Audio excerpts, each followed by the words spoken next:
looks like not going all that great. Yeah, there we go. We're good now. And I'm Tom Robinson, a grateful recovering addict. And like I always say, we're not affiliated with any 12-step program, although we do endorse them and do love them, have benefited from them. Yes, I am Chris Mandeville. I'm a recovered heroin addict. We're here at a New Way Recovery Center in Quincy, Mass. on Quincy Ave. They let us use this space to provide you with this podcast. They do. Isn't that nice? We do this for no monetary gain. Monetary gain. Yes, we're just trying loss, you might say, help help people, who might not be able to get out to a meeting, or some people are scared to go to meetings. And it helps me. Yeah, and we're just trying to fill a niche of, just people at home. Like I know people that are at home with like 3 or 4 kids that can't like drag them all to a meeting, so they can at least stuff dinner in their face and watch us on here or listen to us at any time, which you can do at LOLTerms.com. You can like, subscribe, share. Please subscribe to the page. What's up, Seth? To the podcast on iTunes. Yes. iTunes Play. Podcast. Yeah. So tonight we have Ken. The way I met Ken was at the war anniversary meeting, correct? That's right. Yes. That's right. Over at South Shore Peer Recovery Center. You guys were in the war? Yes, we were at war. Still in the war. The big war. And he was one of the guest speakers. But you had more to do with that place at one point, right?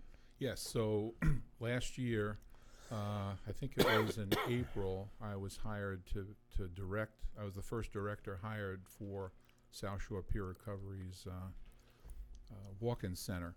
And I was there about 6 months, and we got a lot of great activities going and some great recovery momentum going.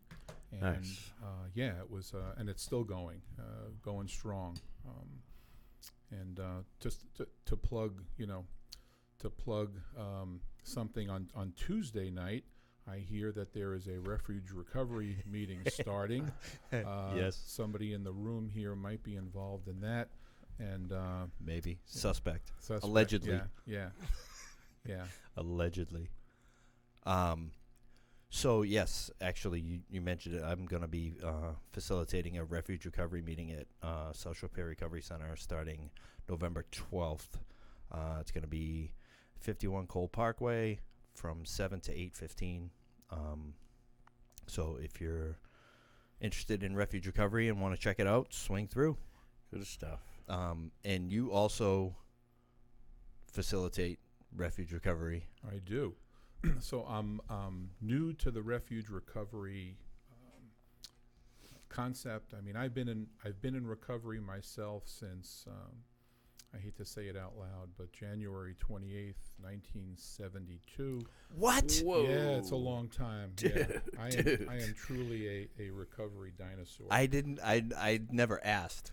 Yeah. So you are sober 40 longer than I have been alive. That is correct, sir. Stop it. That is correct. Yes, sir. I was born in August of 1972. There you go. That is, pardon my French, fucking pissa. Serious, that's Thank you. awesome. No, I was awesome. born in 71, so Thank you. I graduated high school in 71. So so what does that mean? So 47 years. But here's the thing. So in 1972, I went into a therapeutic community in the Bronx, and I was able to live there for 18 months. Right. So back in those days, that kind of treatment was available, commonly. Yeah, 18 months, 24 months. Right. Like long-term treatment meant Long-term fucking treatment. long-term. Right. How did you pay for such a thing?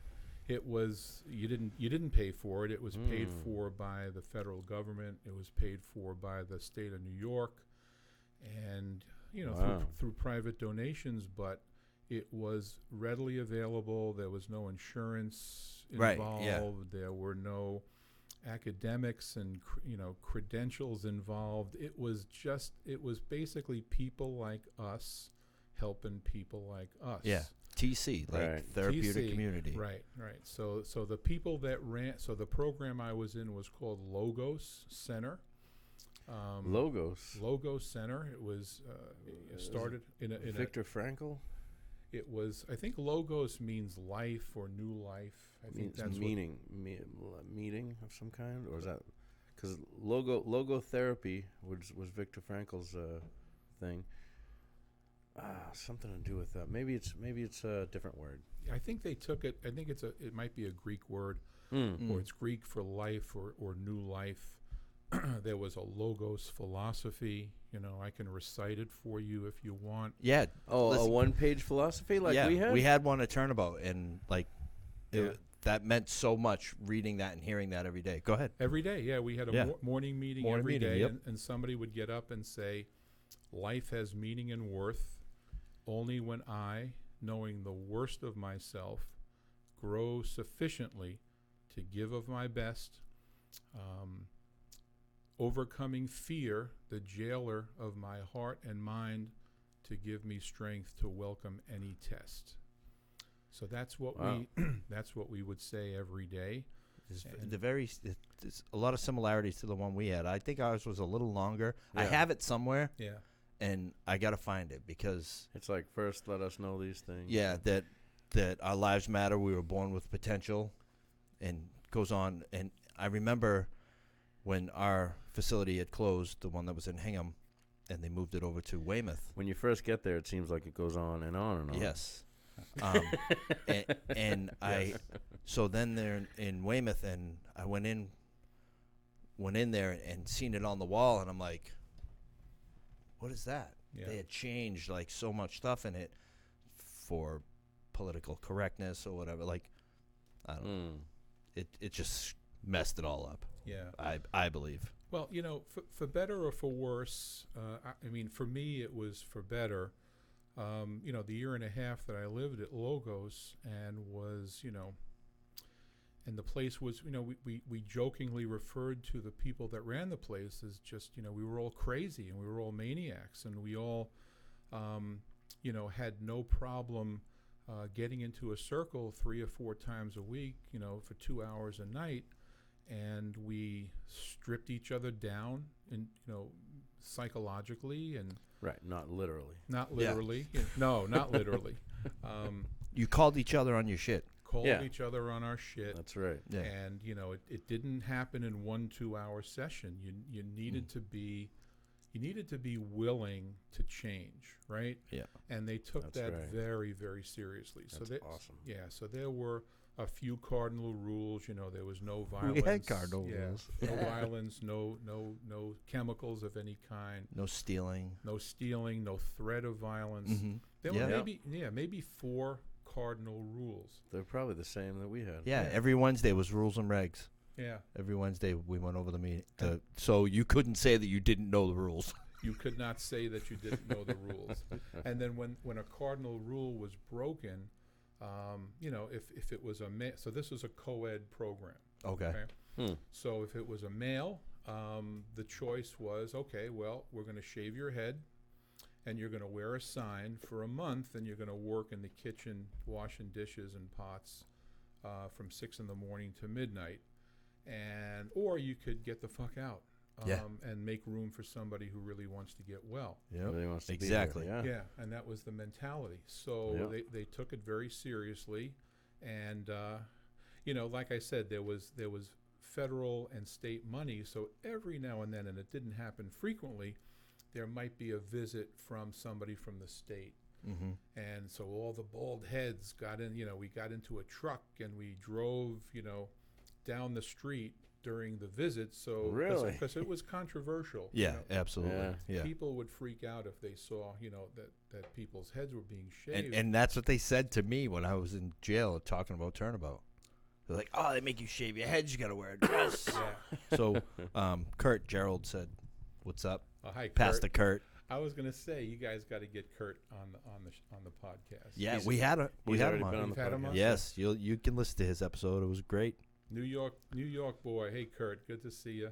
Yeah. I misspelled his name when I put it out on iTunes. Yeah. Gerfid. We fixed it though. His is a tough one. Yeah, so it was.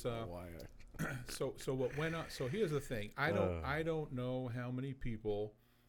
I mean, it worked for me, right? Right. And I'm honestly, I'm truly glad that I went through it. Yeah. You know, it wasn't as as severe as the one you went through, but still the basic concepts and right. The basic concepts involving addicts helping other addicts, right? Knowing that we walk in the door with, maybe a street image, or there's a lot of callus on top of our gut and on still, and covering our hearts, and a lot of defense that we build up. Right. Fake persona. Yeah, what do we call it? Imaging. Yeah, Imaging is what we. That was our it was term. It was pretty brutal when I went through. Yeah. It did. It ramped changed. right up. You know what I mean? It had it was organic, and depending on who came in and who left, or it could, one person could change the completely change the dynamic of the house, whether good or bad. Right. Right, depending on how strong the personality was. Yeah. What would happen is people would be at varying levels of, say, recovery. Whether or not they were in the mafia. Yeah. Right. Hijackers, hiding out. We had them all.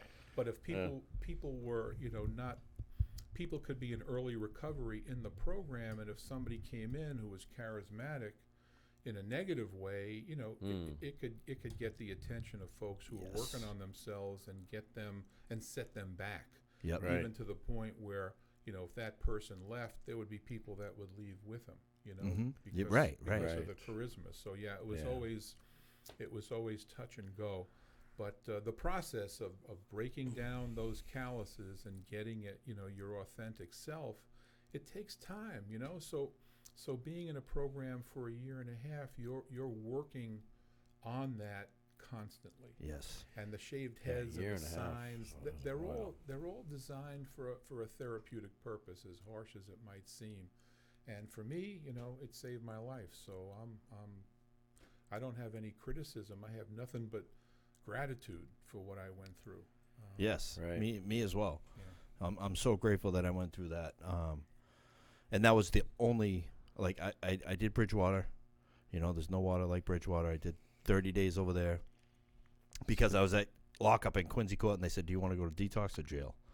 I'm not stupid. I said detox. Okay, detox was jail. Yeah. It was just a different section of the jail. Trick question. Yeah. Instead of going to Norfolk, I went to Bridgewater State Prison.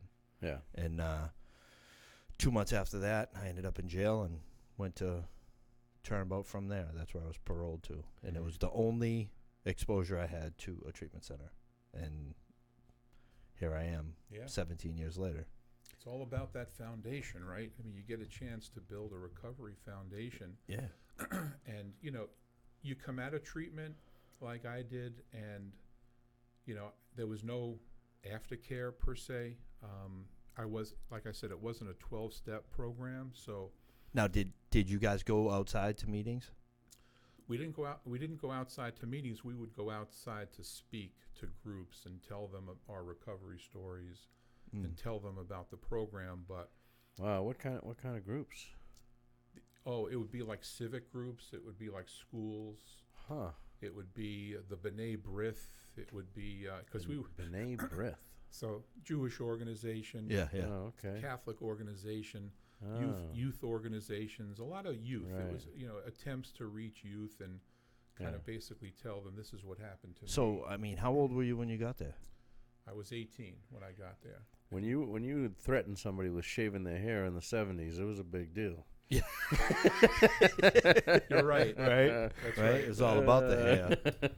But I actually had so when I went in, I already had short hair, but I knew that I was going to need to cut my long hippie hair at that point. So I had a cousin who was in Synanon out in Santa Monica. No kidding. Yeah, he lived there for 3.5 years. Oh, wow. He was the one that talked me into going into Logos.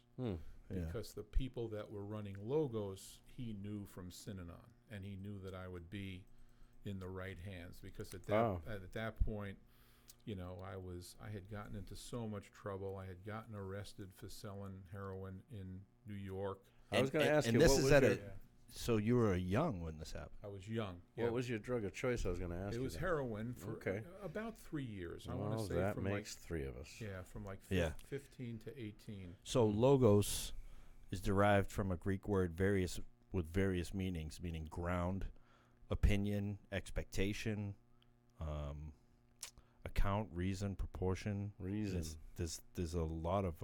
Lot It of depends on who used it and when, Uh-huh. which is it's pretty cool. Well, Viktor Frankl was a guy who went through the Holocaust, and he was a psychiatrist, and he had this thing called logotherapy, and that might be have something to do with why they named it that. It was really finding a meaning of life. That's what it was about. Yeah, so that's His probably logos how they crafted it, and you know, like Synanon, we were talking earlier that it started out, it was doing great things, and then it sort of turned and became,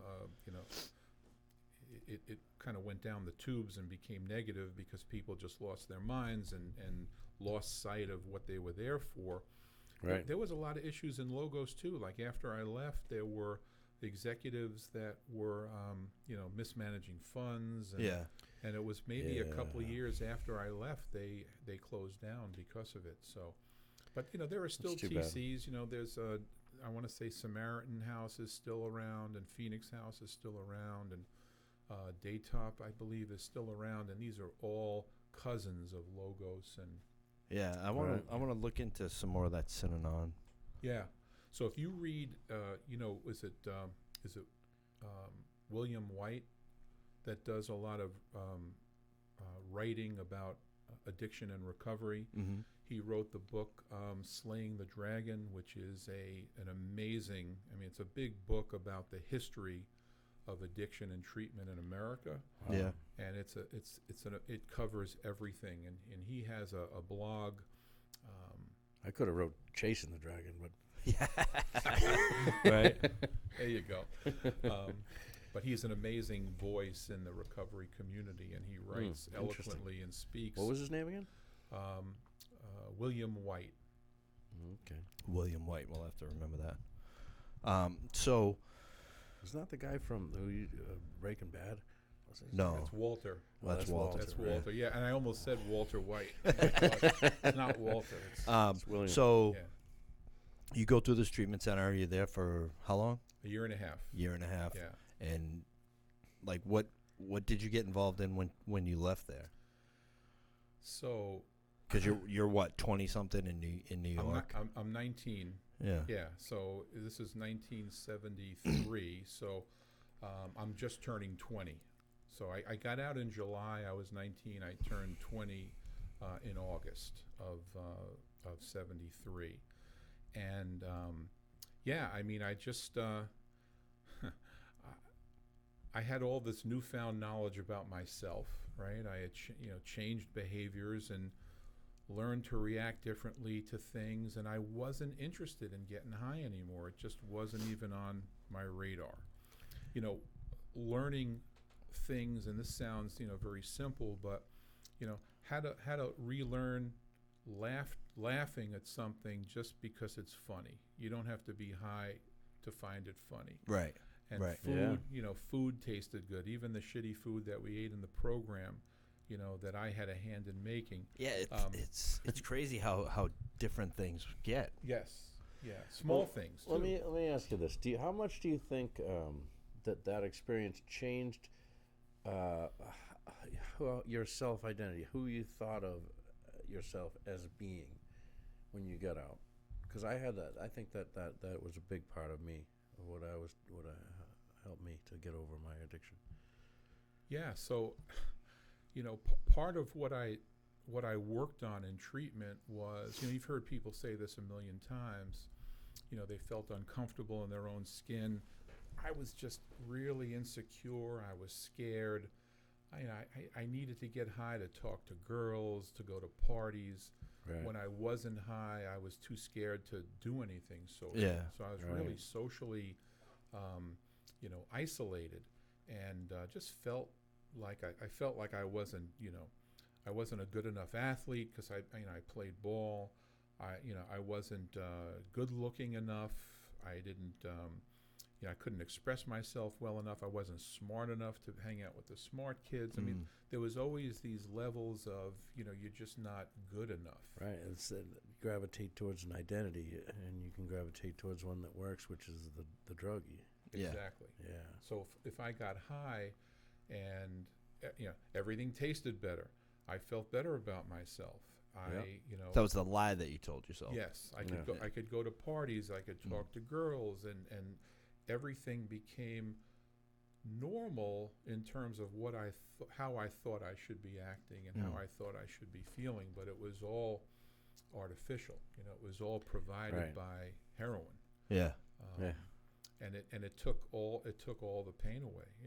I still remember, like I still, I work with folks who are, in active addiction and struggling in active addiction. And I remember vividly the first time taking heroin. I remember going from discomfort to euphoria, in a matter of minutes. And Seconds, really. Seconds. And I've never forgotten, how dramatic that was. So I know what draws people to opioids, Yeah. It's Like such I don't forget any of that. It's such a strong pull. I don't forget It the is. sickness. Like that's I'm glad that I don't forget those things. right.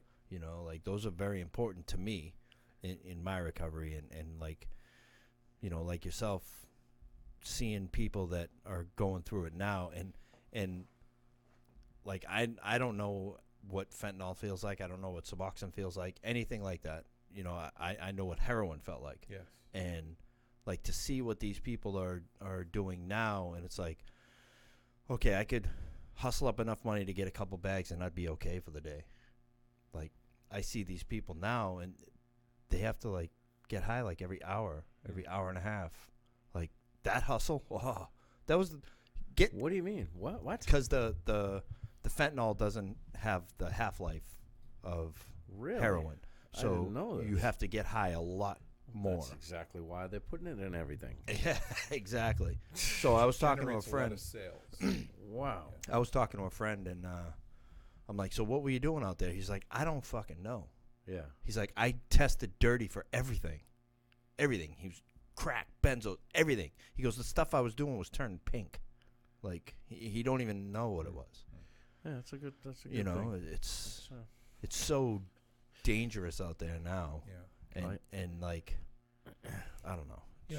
I don't mean to, and I don't want to change the subject, but we talked about refuge recovery earlier, and I think the reason that it resonates with me so much is because the way we feel pain and the way we feel as addicts, that our purpose in life is to not feel pain ever, Right. Right. of any kind. Yeah. Right. The slightest discomfort, got to stop it now. Yeah. Got to stop it Yeah. right now. And then, with Buddha and his divine wisdom, he talks about this concept of impermanence. Yes. Yes. And things, bad shit is not going to last forever. Nothing is going to last. Nothing's forever. going to last forever. Good stuff is not going to last forever. Mhm. Bad stuff is not going to last forever. But Impermanence, attachment. exactly. And this whole process of, through meditation and mindfulness, where people are able to change their thinking around pain so that it doesn't become the be-all and end-all goal of every day of addiction. Like, oh, I feel discomfort, then I know how to erase it, and my purpose in life is to not feel uncomfortable. And that's the bond that folks that struggle with addiction have is, we're all uncomfortable. We're all feeling a level of pain, whether it's physical, whether it's psychological, whether it's trauma driven, and we just want to get rid of it. The fear of pain, of being dope sick, fueled my addiction for so long. Yeah. And like got me into some of the worst scrapes because, like, I would not be feeling well. I'd be trying to get what I need. The fucking lights would come on behind me, and my foot would go down, and I would be in police chases. Hey, I remember a couple of runs where I was putting up doing fences, and work like an animal, trying to get out of there, get the job done, so I can go get my stuff. And I wouldn't be feeling any pain. You know what I mean? I'd just be abusing my body and going as fast as I could. You know what I mean? Yeah, but then when you're done working and now you're waiting for what you need, oh God, that's when all of that paranoia and fear and anxiety and dude, the sickness starts setting in as the day goes on. Like the afternoon starts wearing on, and it's like 3:30, 4 o'clock. Your nose is starting to run, and then you're starting to feel the aches and pains, and you know you really got to get out of here. And you're trying to put up this stupid gate, and you're like, "What the heck?" Yeah, right. You know you're gonna hit traffic. You got to get to Brockton. You know. Yeah. Oh God. I hear you, and I see a lot of that every day at work. So, you know, I work for Signature Healthcare. It's an OBAT program, office-based addiction treatment. We treat folks with Suboxone, okay? And I'm the recovery coach in the program. So what does that mean? So people take medication. It takes away, you know, withdrawal symptoms. It helps with cravings. It helps with pain. But, you know, it affects different people different ways. Some people need more, some people need less. But that's, you know, it's they give everybody like the same amount. Like, all right, no, you got to start off on 24 milligrams. You know what I mean? And I think a lot of that stuff is like too much. This is what's sad about it with me. You see, when I finally did get sober, and I you know, I understand that not everybody's lucky enough, but it was it was a life transforming experience. It was something that was the hardest thing I ever did. It was something that made me go from this to this. It was a disembarking point in my life. It was like a coming of age type of ritual at the age of 34, but you know what I mean? It was an experience, and now I live sober. I wouldn't want to go back there. I wouldn't. So you're talking about detoxing? No, I'm talking about going through turnabout. Oh, and dealing with all the bullshit that I had built up over the years, the false identity, all the stuff, and changing and going through the fact that I was gonna put one foot in front of the other and not get high again, no matter what happens, whether I had to be miserable for the rest of my life or not, and all this stuff. Are you going to be able to? I mean, how you know? Is this like comforting people through that process? Because if I was comfortable, it wouldn't have happened. You know what I mean? I don't know. All right. So you're referring to the MAP medically assisted. Yeah, when you're doing the Suboxone stuff, and maybe it's necessary for some people because they're not going to make it any other way. They're going to die, which is I understand. Yeah. And you know that's. But it's sad because I wouldn't give those days up for anything. I made some of the best friends of my life. You know, I had some of the most enlightening experiences of my life, the most changing and growth. And you know, you are forged in those moments. Yeah. Yeah. You so know, just a couple of words about the medicine. Sorry, a couple of words about the medicine. So. The medical director of our program has been prescribing Suboxone for, 17 years. Okay, he's got a lot of experience. Wow. So not everybody gets started at the same dose. Yeah. Okay. So sometimes people come to the program and they've never taken Suboxone before. So they'll get started on a lower dose. So the idea is the lowest possible dose to have the impact of on the symptoms. Okay, on the withdrawal symptoms. Physical symptoms. Correct. Okay. Physical, and then the mental symptoms in terms of the cravings. They'll come back after they start on Suboxone. Let's say they start on a Monday. They'll come back on a Wednesday. How you feeling? Is it the right amount? Is it too little? Is it too much? Is it just the right amount? So there's like a touch point where the doctor will talk with the person, examine the person, and see how they're doing on the medication. Sometimes people come from another Suboxone program maybe they got kicked out, maybe the doctor retired. There's a million different reasons why. So they're already on the medication, and they come in on a certain dose, and that dose even is examined. It's not just a knee-jerk, oh, you're on 16 milligrams, for the last 3 years. Doesn't necessarily mean you're going to be on 16 milligrams here. It may be too much. So the amounts are adjusted for the person, and it's a harm reduction mentality. So if somebody is shooting heroin, they're shooting fentanyl, right? Yeah. And the likelihood of a fatal overdose is pretty high these days. So the whole idea is minimizing the chance that somebody's going to die. Yeah. And exactly. Listen, for me, being alive is great, but it's just not enough. It's like, so what are you going to do now that you have this gift of life? Yeah. That Suboxone has been able to stabilize you, so you're not in active addiction, and you're not doing all the crazy things that would jeopardize you and the people around you. Yes. So now that you've got that stability, what are you going to do with that? How are you going to enhance your recovery pathway, because the medicine is just not enough? Well, I have to say that I wasn't strong, and I was able to do that because I was strong. I was locked up for 30 days. That was my Suboxone. That was keeping me from doing anything crazy. The physical symptoms, I basically they gave me Librium, and maybe I think I might have had some like anti-diarrhea medicine or something. But yeah. So maybe if you're on the street, and you're going through this awful craving phase, this first month or whatever, maybe that's what its purpose is. Yeah, and so you're discussing like the protocol that they do over there. I don't. There's doctors out there that don't do that. I know. Unfortunately, I agree unfortunately, with that. they a physician. It was, I believe, they could take an 8-hour course and they could prescribe Suboxone. That's correct. Wow. Oh, if they're already a physician. If they're already a physician. Okay. Well, you could be a podiatrist and and people found that they could make a lot of money. So what I don't like, and you just addressed it, was taking someone who is still hurting and still has this mental fog and they're still craving these things, and handing them a bunch of Suboxone. So now you just gave them a bunch of stuff that they can make money with. They can sell that and get what they need. Take home. So like what you're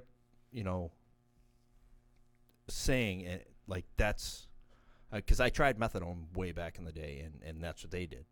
But I knew that I seen the people that were on it. I'm like, I don't want to fucking look like this. So I don't think I ever went above like 35 milligrams, and I think it was 5 weeks I was on it. Mm-hmm. They were like, oh, no. You need longer. You need 6 months. I'm like, I don't want that. I just want to detox and feel okay. Yeah. And I was self-pay, and the lady that was dosing me was like, stop paying. I'm like, huh? She goes, just stop paying, and I have to detox you. I can't just throw you off. I'm like, oh, okay. So, and I mean, I didn't end up staying sober because I didn't know anything about recovery or AA or anything like that. I just, like back then they prescribed benzos and methadone. Like you had to go see the doctor and get on some type of psych med or anxiety or depression or something. How long are the people usually on Suboxone? Honestly, we have a guy in the program that's been taking Suboxone for 20 years. He's on 2 milligrams. Oh. And, it's one of those things that he just feels that he needs to stay on it, and he stays on it. Okay. And if he has if he feels he has a good life and he's working and everything is going great, awesome. Yeah. And that happens to be the scenario with this gentleman. So, listen, addiction medication, MAT, it's an approach that works well for some people, Yeah, not right. everybody. Right. It's the same as, TCs. They don't work for everybody, but they work for some people. Yep. 12-step works for a lot of people, but Mhm.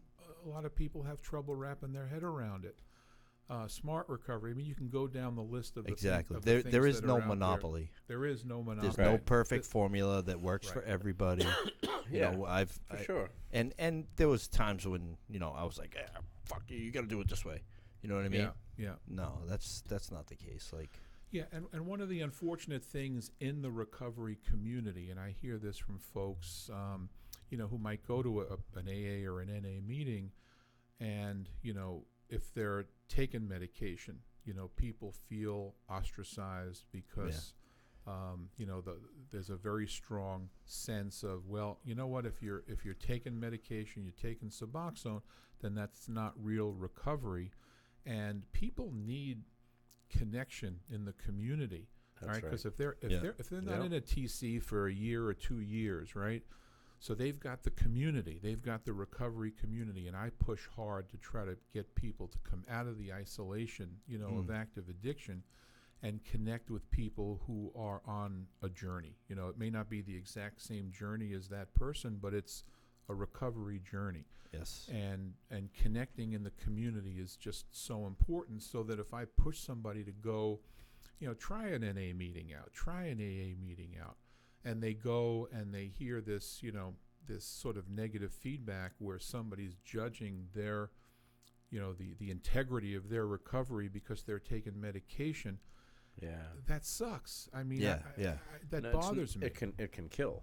Yeah. It can kill. Yeah. Yeah. Stigma. I mean, it happens with addicts in general. So then to have addicts stigmatizing other addicts, Yes. it's It's an us and them mentality, and it's not right. We need to be as inclusive as possible because people are dying. yeah.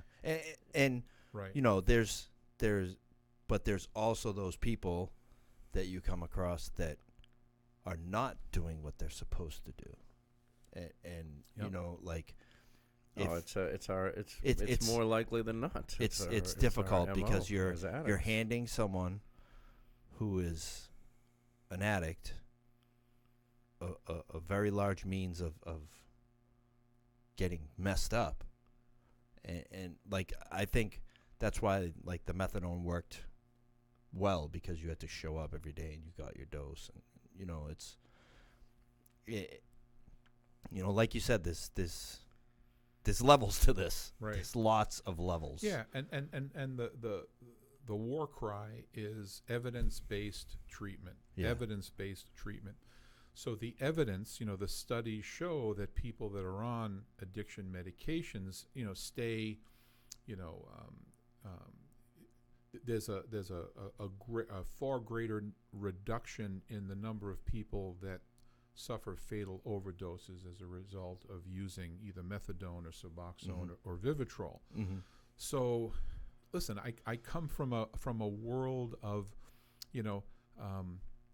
no evidence. You know, abstinence-based recovery that no Right. one tracks. No one and tracks. No one can track. Right. Right. So what happens to me, just when I'm not at work, and I'm doing a refuge recovery group at the at Revelations Recovery, or I'm down at the jail in Plymouth, it's the magic of what happens in that circle that just you can see recovery taking place before your very eyes. Right.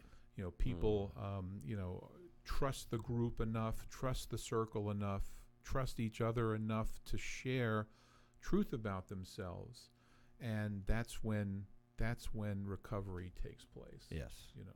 So I love that, and I try to move people in my recovery coach role towards situations like that. So, to tell somebody who in Brockton, I'm in Abington, but I'm practically in Brockton, to go to the recovery center in Scituate, I might as well be telling them, it's in Iowa. I mean, for somebody to go, from Brockton to Scituate to go to a Faith Finders meeting, or Derek's, 12-step meeting on Saturday, or, meditation or acupuncture or women's discussion groups. I mean, they have wonderful programs for Yeah. folks in recovery. You know, Yeah. we And that's the thing is they ask the community what they would like. exactly What does this center need to provide? right. And these recovery centers are popping up everywhere, which I think is great because It is you know, great. having the community.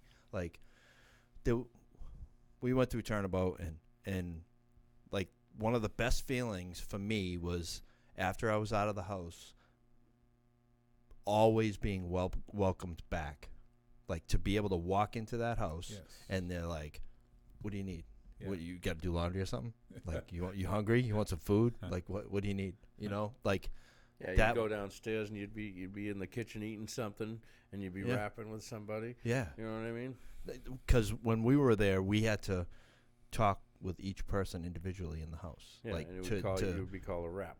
it would rap sessions, and you needed to complete that before you could like move up to your next phase of the 20 of the minutes treatment minimum, center. I think it was. Yeah, Yeah. and it just you never knew what you could say that could either make someone want to stay, or you know what I mean? Right. Like someone that was like, yeah, I don't know about this, this is getting a little crazy with the fucking signs, and now we got to clean out the fucking grease trap, smells like an open butthole. Like that was punishment. Like go get the vacuum. But the thing is here, all right, you're using a shop vac, right?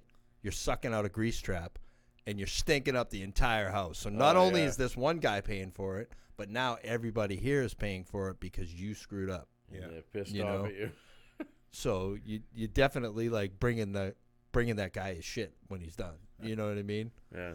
But that was it just worked very well for me. And it seems to have worked well for you for It did. Yeah. a number of years. being a did. part of Yeah. is important. Yeah, it was a community. Like Yeah. if something needed to be done, we all got together and we took care of it. Like Yes. even if we were in the house and we thought someone wasn't okay, it's like I'd grab Tom. Hey, he look all right? I don't know. House meeting. Hmm. And then we came together as a community and decided what to do. Right. And like that's a lot of people don't get to experience that. And now with these recovery centers popping up and developing a recovery community where there normally may not be one, Oh, I think it's great. what I love about it, guys, is that it draws people from the recovery community who want to share their voice and Yep. share their experience, and then people that walk into the center or volunteer at the center or attend groups at the center, end up getting exposed to these folks' experience. Yes. And there are a couple of guys and girls in the recovery community who I would fly cross country to hear them speak. Just to hear them speak, and they're just recoveries like you and me, but the way they're able to package the message Right. is just is healing in and of itself. Like you guys know Jimmy DuVoy. Yes. Yeah. So, I mean, Jimmy, I don't want to embarrass him, but if I hear that he's speaking somewhere, I'll really go out of my way. Anytime I've been in a room with him and he's told his story or talked about a particular subject, I'm mesmerized. Yeah. And 47 years later, I'm still getting well. I mean, from hearing him, talk about his own recovery. Yeah, it's amazing. and like I've known Jimmy for a while. Have you? And like when I heard him share probably like a year ago, I'm like, I don't know who you are. I used to know the guy, Right. but like the guy that's up here speaking now, Yeah. like where'd you come from? Yeah. But yeah. that's the thing. It's all about growth. It's all about change. Yeah. It's all about becoming, and I feel bad for people who don't experience that. Even like people Right. who've never had addictions or anything, and they don't have the chance to like go through that rite of passage type of experience. Yeah, it's a like beautiful thing. Yeah. For me, like simple sobriety is not enough. Like it's and I'm not perfect. I fuck up all the time. all kinds of stuff. Oh, Like, well, I have to say sorry. I know I'm perfect. I have to say sorry all the time, but I also know that that's okay. Yeah. Because I am human. I do make mistakes. That's the thing. You have to learn to love yourself. And I, try because of your mistakes. Right. Try and, fix those mistakes as best as I can. One of the gifts in recovery is the self-awareness that we develop, so that we're able to catch ourselves being assholes. Like, yes. Like it doesn't necessarily stop us from being an asshole, but most I know I am. Sometimes, but a lot of times it doesn't. You're right. But, yes. But like the minute sometimes words will tumble out of my mouth, and I'm like, oh, you were just such an asshole. Yeah, you feel it. You feel it now. But you can act on trying to correct it and almost make an amend on the spot. Right. Yes. And it's that gift of self-awareness and paying attention to your thinking. Yes. And that's a huge gift from Refuge Recovery. Yes, and like I'm reading, I'm almost done with the everything but the stories, and it's like, wow. Yeah. It makes you think. It does. And it puts, a lot of things in perspective. Like I was, sit down, shut up. You got, go sit up front, blah blah blah, and all the while all this other stuff, but it appeared when it was supposed to. Exactly. For me. So we do readings at the jail and at the sober house, and we'll go paragraph by paragraph. Yeah. And I'm not a 12-step guy, but within the writings of Noah Levine and Refuge Recovery, within the chapters, there's a lot of 12-step concepts. So, yes. So people that have had 12-step exposure gravitate to, and they can identify. with Refuge Recovery, especially with the inventories and yes. Like pretty. Exactly. Those things are pretty in depth. They are in depth. Which is good. I did so. One of my first groups at the sober house in Scituate, Derek's house, by the way, Derek Quirk. Shout out to my boy. I love what he's done with his house, and now yes. he's going to open his second house, Joseph's Place. The open house is this Saturday in Kingston. I wish I knew the address, but if you go on Revelations Recovery website, I'm sure you'll see it, or the Facebook page, which yes. is probably what people have most access to. So Derek, we just announced that to a lot of people, so you better make sure you have enough food. That's right. He never has enough food. Anything that I've ever been to, there's never been enough food.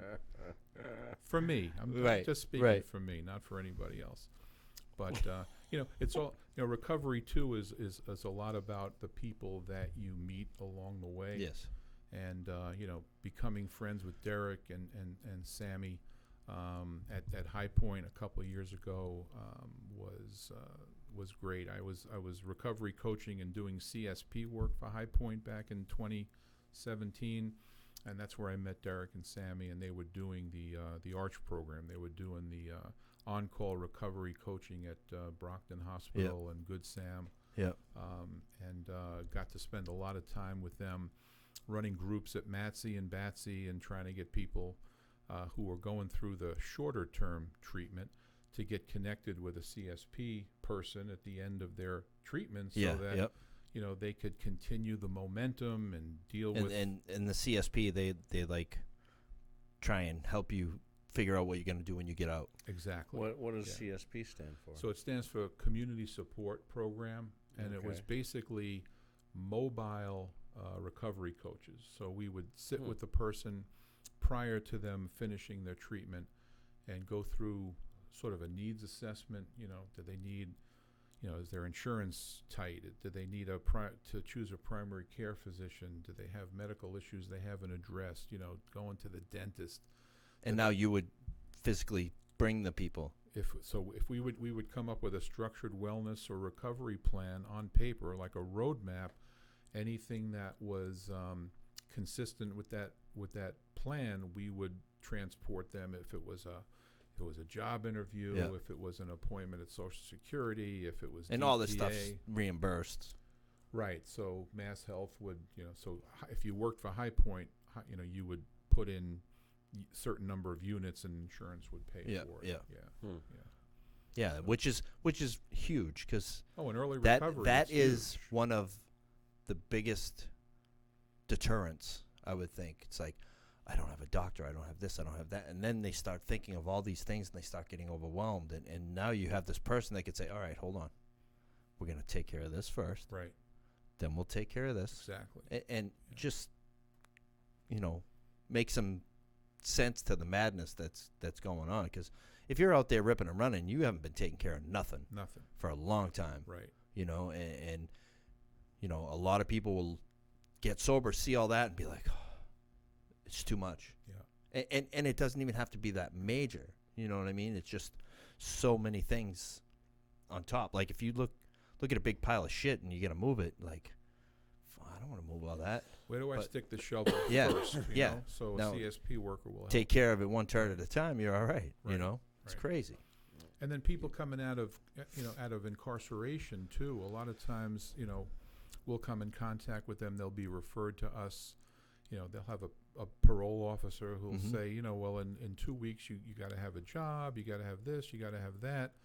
A lot of times the aftercare preparation isn't top notch. You know what I'm saying? And guys come Yes. out, and they've got a history of opioid use disorder, and the pressure of trying to get it. I got to find a sober house. I got to pay for it. I got to get a job. I got to go to meetings. I got to go to counseling. I got to go to the Suboxone program. There might be 8, 10 things It's like, that fuck it, I'm going to must-haves. get high, Yeah, and exactly. and I'll go back. Exactly. Yeah. So it's Wow. it's tough in early recovery. Man. Yes, You it know, is. it's And I'm, tough. Sounds really I'm complicated. glad that I, Yeah. I'm glad the exposure that I got was a TC. Yeah. It was exactly what I needed. One of the lucky things for me is the counselor who was most influential to me when I was going through the TC is somebody that I'm still friends with today. So he's his name is Stu Teagle. He's been an addiction family therapist, focusing on addiction and the impact on families, Mm. for forever. That's his life's career. And you come in contact with people, and all he did was give me trust and give me the sense that I had value. And he would, he let me babysit for his, It's big. That's huge. yeah, his 9-month-old daughter. He and his wife went to the movies one night, and I was the babysitter. I'm in the woods in upstate New York babysitting for this child, and I'm a dope fiend from Long Island, and he's saying, you know what, Kenny, I know you can do this, so just take care of it. And they fucking went out to dinner and went to the movies, and then there I am, and the baby's sleeping, and I'm watching, Night of the Living Dead on a little black and white TV, and I'm scared shitless in the middle of the woods. It's dark as, there's not a light on, and I'm like, what am I doing? So, but something as small as that Right. was huge to me. Yeah. Gave Someone had a little faith in A you. little He gave a faith. little grain of Right. self-respect. That's right. Yeah, And you can build very cool. you can build recovery, around something like that. So, Absolutely. yeah. Recovery to get restored to a former state. Yeah. Yeah. It's. I'm actually glad that there's like so many more pathways now. Because Yeah. I've seen people struggle for a long time that weren't too keen on the whole religious thing, and not saying that AA or NA is religious, but hearing the terminology, reading the literature, one could assume that it was. Like it says God a lot in the big book, and Yeah, of course. some people may not, that may not be their thing. So now you get refuge, you get smart recovery, you get Right. it, I was raised in a household where religion and spirituality was regarded as mumbo jumbo. Yeah. Okay. And my dad, he was the grandson of a rabbi. He was well read in Jewish history and culture. But if you told him he had to go to a temple and attend, like a formal, service, he's like, that's all mumbo jumbo. He didn't believe in God. Really? Nothing. So I went through my whole life. So I'm 66 now. I was in my middle 50s, and I got exposed to a group that was studying, doing some spiritual reading. And it was, my wife at the time who was into it. And she would invite me to come to the group, and I'd be like, come on, do I have to play? So I resisted for a long time, and then finally one day I went. And I'm still now going to, it's over 10 years now that I've been, studying something called Course in Miracles. And it's all about spirituality. And I was just a little bit open. Yeah. Mm. And the rest the universe took care of. And I'm the last person in the world, and you can ask my sisters, to be embracing spirituality and prayer and, the power of love and believing that the universe puts us exactly where we're supposed to be. Right. I'm all about that now. Exactly. And like I wasn't like brought up in my recovery on that either. That's more, in the recent years that I just think I was very close-minded. I was taught a certain way, and Right, that's right. how okay, so this is what I got to do. But then, as things happened, and it's like, wow, I start seeing all these coincidences, but Right, but no, they're not. no, But they're not. yeah, Yeah. and it's, I think as a whole, the world is starting to wake up. As a whole, we've been like, they want us in front of the TV, they want us here, and they want us there, and people are like not getting fulfillment out of that anymore, and they're searching other ways and finding out, how it should be, and how the things that are gonna make us feel good and last, and they're not gonna ruin our lives. It's And It's possible. And That sounds good. Yeah, and to people who you're trying to convince that being in recovery is better than being in active addiction, it's work. yes, To be in recovery. Yes. It's hard work. And I just start with the concept of just be open, man. Just be a little bit open, a little bit willing. Those are cliches, but they're really not cliches, because Not at all. you'll walk into a meeting with other people, and you'll hear something said that's been said a million times before, but that night, at that moment, you'll hear it said in a way that's packaged differently than Right. you've ever heard Right. it before, and It'll get through. Too. and it'll get through, and it'll be Yeah. a real legitimate pearl of wisdom. Yeah, and it's happened. Like there was a lot of this stuff was being said for years. It's not.